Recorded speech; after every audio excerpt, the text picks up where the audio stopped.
Hello, magandang morning sa atin lahat mga kumare at kumpadre.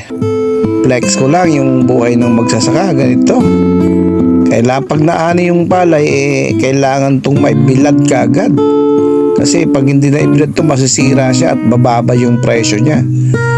Kaya eto nga, magbibilad ka sa tanghaling tapat.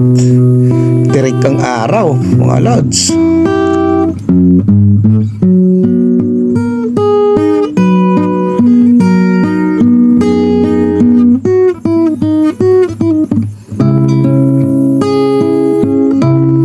Kailangan mayat maya gaganituhin mo para maano yung ano yan pagkabasa niya at saka mas mabilis matuyo. Ayan nga, nakakapagod oh.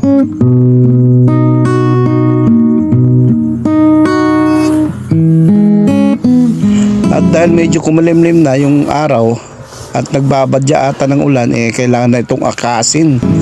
Ayan.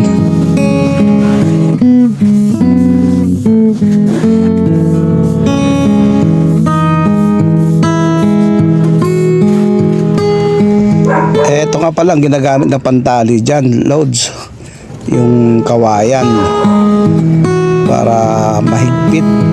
Mas magandang panali ito kaysa dun sa mga tali.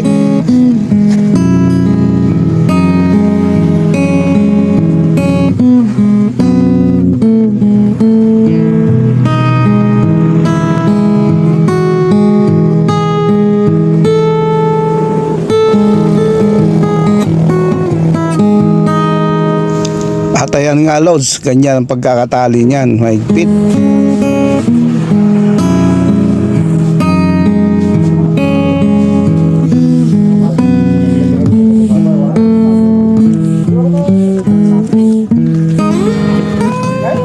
So this is Paring Nanding again, nagsabi ingat pa tayong lahat. Thanks for watching, I love you, mwah mwah and chop.